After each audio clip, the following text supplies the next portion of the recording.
walaupun orang tua kita hari ini tidak bersama kita lagi secara fisik, tetapi secara spiritual, secara rohani, beliau tidak pernah mengalami kematian. Beliau ada di sini.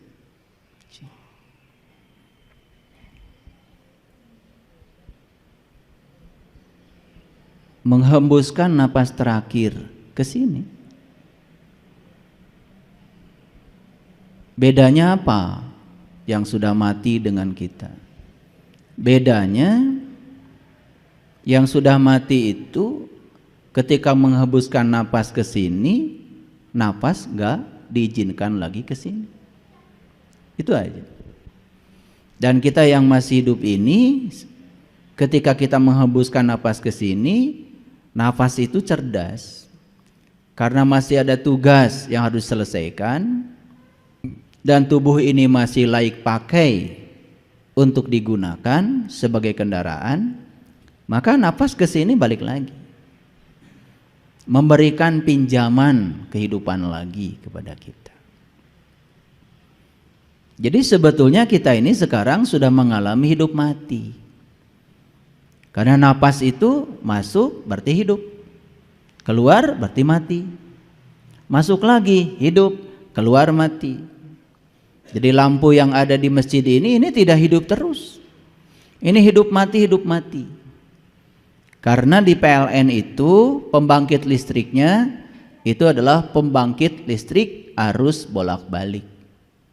Arus bolak-balik tegangannya itu dari 0 maksimum ya sekitar 220 akar 2 volt. Turun lagi minimum negatif polarisasinya, naik lagi begitu. Jadi seperti itu, seperti gelombang. Cuma karena PLN itu frekuensinya 50 Hz, 50 Hz itu berarti dalam 1 detik terjadi 50 kali hidup mati.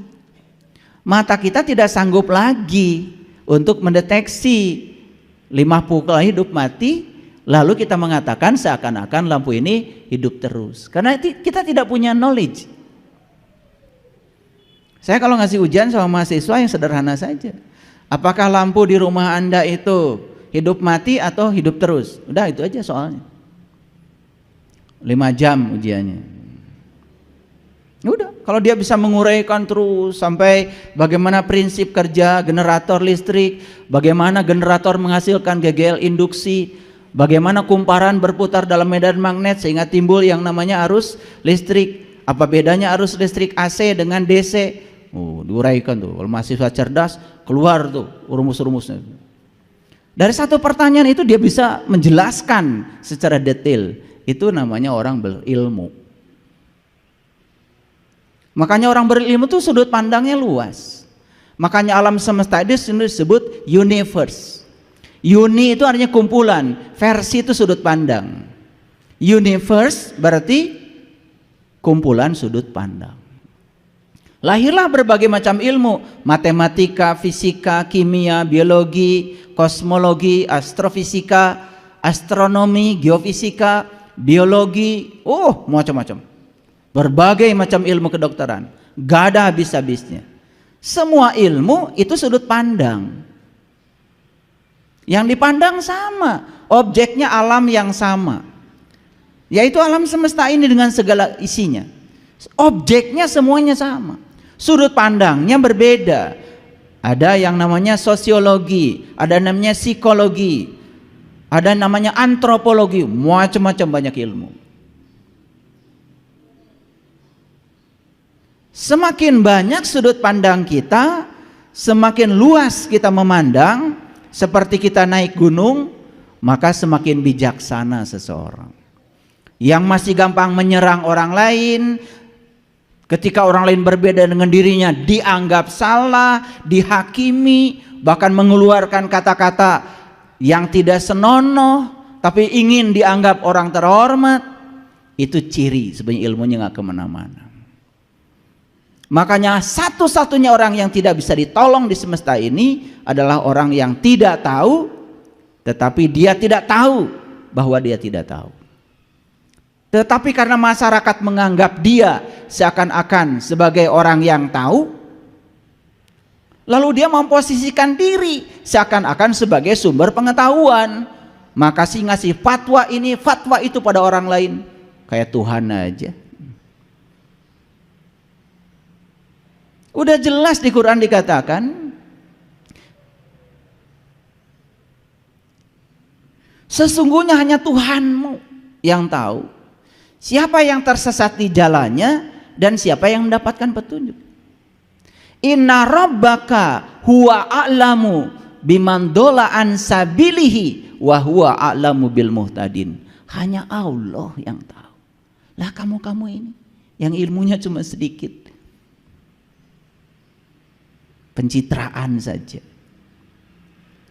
Makanya tidak boleh menghakimi siapapun. Ketika orang lain melakukan kesalahan pun tidak boleh dihakimi. Karena apa? Biarkan saja.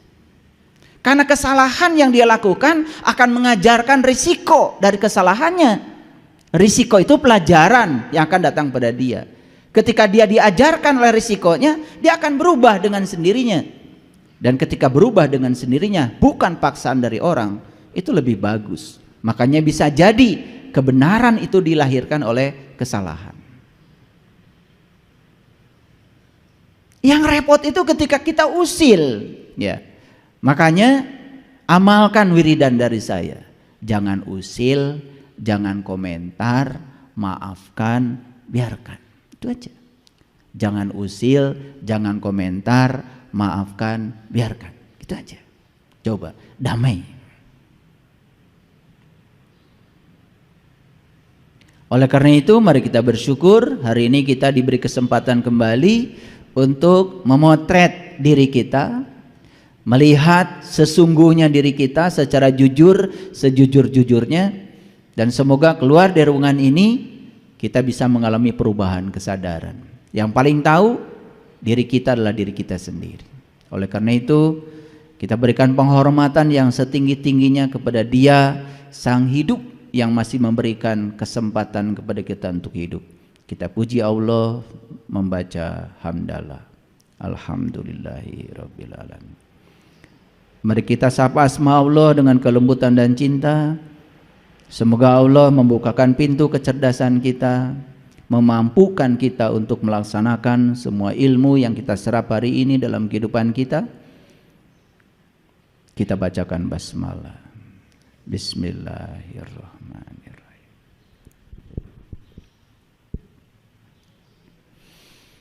Judul kita hari ini agak unik. Saya beri judul hidup itu 10% masalah dan 90% sikap terhadap masalah. Jadi berapa persen? 100%. Mana yang paling besar bobotnya? Masalah atau sikap? Yang paling besar bobotnya adalah sikap terhadap masalah. Ada orang menghina kita, mau dianggap masalah atau tidak dianggap masalah itu terserah kita. Karena sesungguhnya masalah itu tidak ada awalnya, diadakan oleh kita. Sekarang anggap saja itu masalah, karena dia telah menyakiti saya, dia telah menghina nama baik saya. Anggap itu masalah. Bibitnya itu cuma 10%.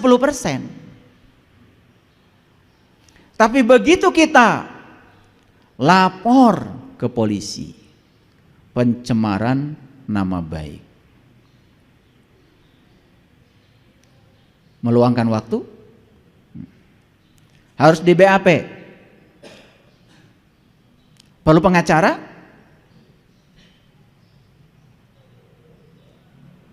perlu uang kira-kira, bolak-balik ke kantor polisi ngasih bukti, menyita waktu,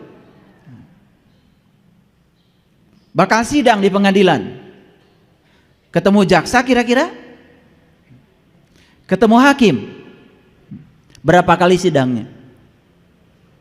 Hasilnya kita hanya puas telah memenjarakan orang yang telah menghina kita. Itu hasilnya.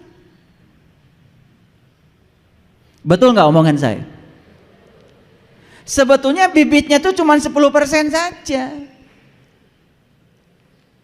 Masalah besarnya itu diciptakan oleh ego kita sendiri, pikiran kita sendiri, diri palsu kita. Ujung-ujungnya hanya puas kita telah berhasil memenjarakan orang, mencelakakan orang yang kita sebut telah menyakiti kita. Sibuk nggak kita? Sibuk apa kita? Bodoh nggak kita? Yang cerdas, nih yang cerdas. Ketika dia menghina saya, ya saya tidak akan terhina. Karena sesungguhnya dia menghinakan dirinya sendiri.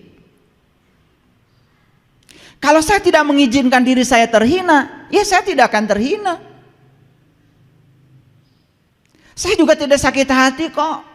Kenapa? Karena sakit hati itu bukan buatan orang yang menghina kita, buatan pikiran kita. Karena pikiran ingin orang itu seperti yang kita mau. Ketika orang tidak seperti yang kita mau, maka kita sakit hati. Orang yang sadar, sesadar-sadarnya tahu kalau sakit hati buatan dirinya, bukan buatan orang. Buat apa saya repot-repot kesana kemari? Ya sudah, saya maafkan saja. Selesai? Ada masalah? Tidak ada.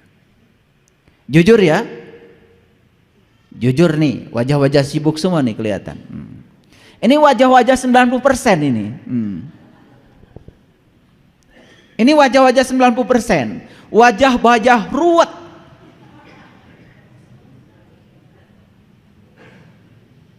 Harusnya bisa sampai 0%. Istilah anak mudanya itu adalah emang gue pikirin. Itu bahasa tingkat tinggi itu. Tetapi selama ini bahasa itu disepelekan. Dan kita lebih senang untuk berjibaku menyibukkan diri untuk sesuatu yang sama sekali tidak ada gunanya. Keluar tenaga banyak, pikiran banyak, uang banyak, melibatkan banyak orang hanya untuk memuaskan pikiran kita, memuaskan ego kita. Betapa bodohnya manusia di kehidupan ini. Sering terjebak kebodohan itu. Sering apa sering sekali? Sampai bersumpah, nanti kalau saya mati, awas ya, kalau dia sampai menyentuh jasad saya, waduh, mati saja udah buat dendam. Orang yang mati kayak gitu, lahir lagi jadi cacing ya udah untung. Gak ada gunanya. Ini ada cerita suami istri. Suaminya itu memendam dendam yang luar biasa sama istrinya. Tetapi dia tidak berdaya ketika masih hidup. Maka dendamnya dibawa mati. Hartanya banyak berlimpah. Sepeda motor banyak, mobil banyak, rumah banyak. Dan ketika dia divonis penyakit tertentu dan dia tahu sebentar lagi mau mati, diam-diam di belakang istrinya dia pergi ke sebuah yayasan amal. Dan dia bikin di depan notaris penyerahan semua hartanya. Tidak ada disisakan satu harta pun buat istrinya.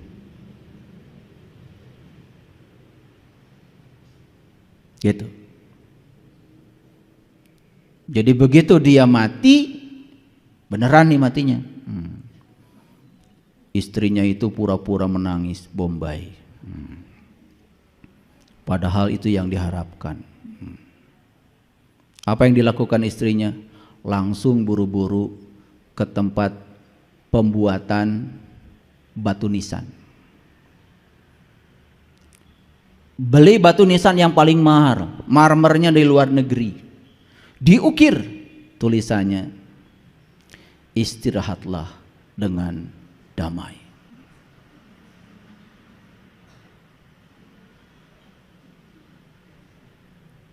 Proses pemakaman mewah karena duitnya banyak. Batu nisan pun yang mahal. 3 hari setelah pemakaman selesai, dia baru mencari surat-surat. Ternyata semua surat-surat berharga sudah tidak ada di rumah lagi. Datanglah dari Yayasan Amal untuk mengambil semua harta karena sudah terjadi perjanjian di depan notaris. Kira-kira kecewa nggak istrinya ini? Kecewa berat. Apa yang dilakukan?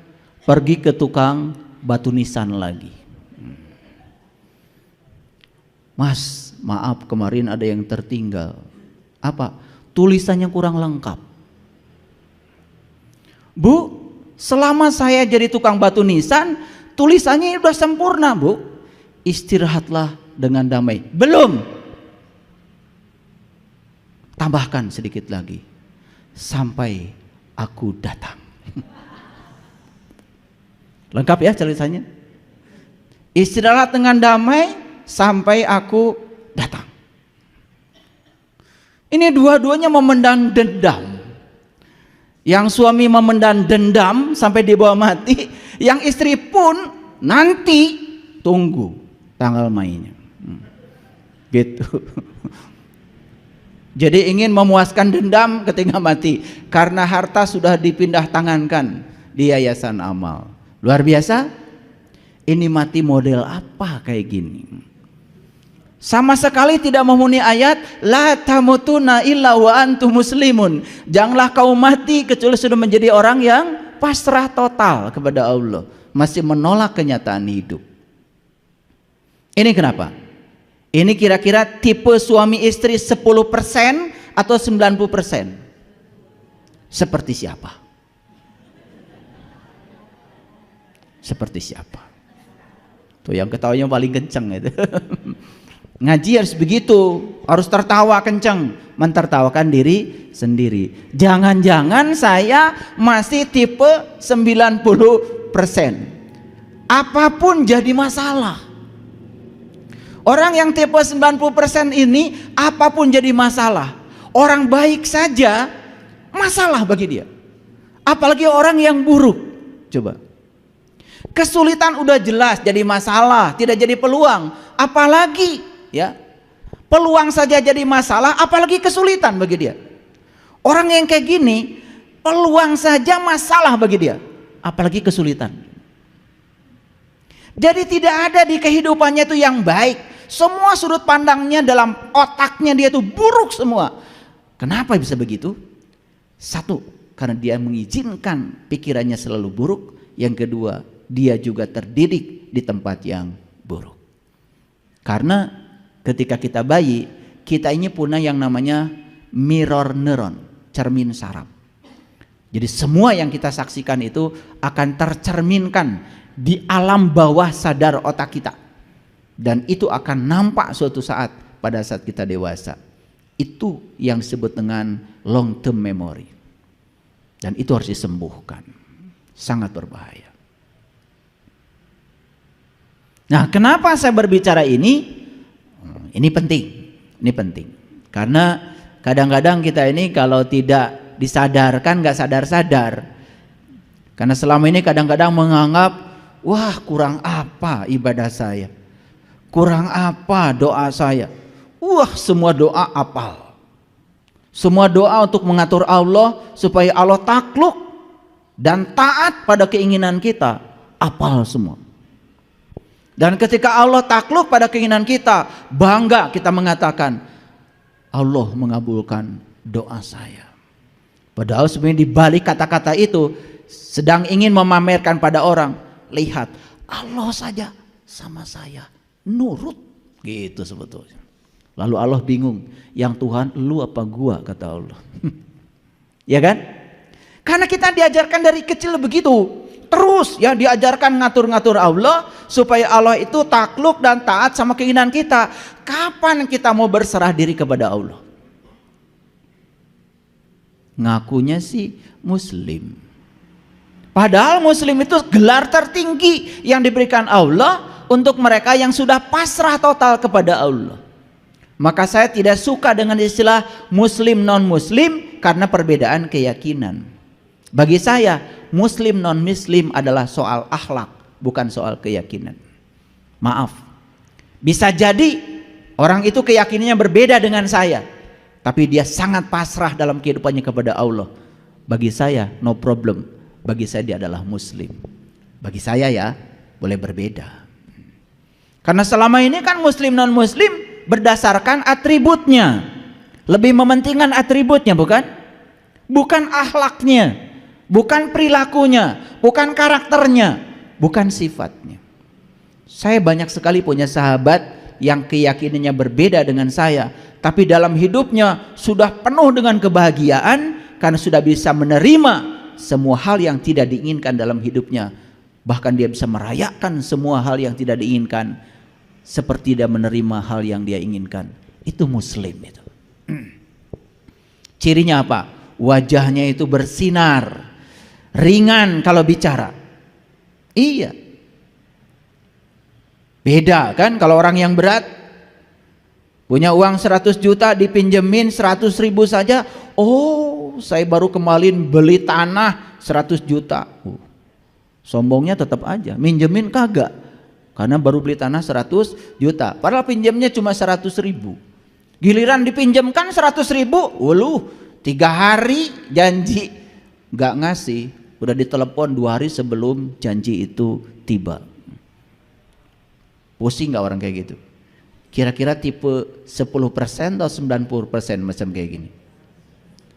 Seperti siapa? Selalu ada pertanyaan seperti siapa ya hari ini? Jadi hidup itu adalah 10% apa yang terjadi pada kita, 90% bagaimana kita menanggapinya.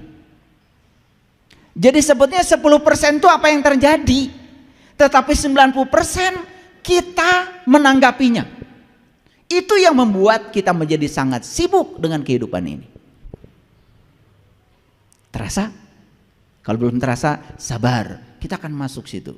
Nanti juga suatu saat akan terasa, oh itu saya banget, oh itu gua banget. Sholat sudah, bolak-balik ke Mekah sudah, tahajud juga kurang gimana rajinnya, bangun malam luar biasa, tetapi itu coba jadi robot, hanya menjalankan ritual tanpa kesadaran. Hasilnya tidak ada yang berubah. Lupa bahwa Nabi Muhammad diutus ke dunia untuk menyempurnakan akhlak. Semua ritual itu adalah sarana untuk menyempurnakan akhlak, tools, instrumen, tetapi itu dijadikan tujuan oleh kita. Kalau rakaat sholat kita sudah banyak, rasanya kita sudah banyak tabungan kita untuk sampereun jaga di akhirat. Kan begitu kata-katanya, betul? Sampereun aya nama eueuh kosong. Karena semuanya buat jaga.